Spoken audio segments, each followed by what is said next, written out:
Welcome back, guys, and here we are looking at the Kraske position. The Kraske position is also referred to as the jackknife position, and you can see how it is. Okay, so this position requires your patients to kneel.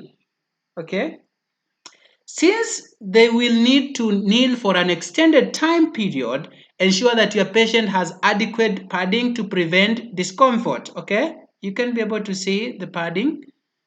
So this position can help if your patient needs a colorectal procedure. Colorectal procedure will be in this jackknife position or the Kraske position.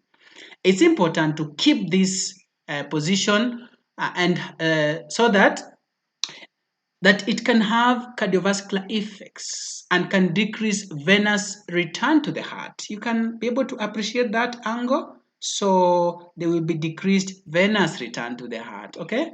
So this can increase the risk for DVT. So you need to be aware of the signs so that you monitor the patient as they undergo the procedure. Okay. So this is what we call jackknife position.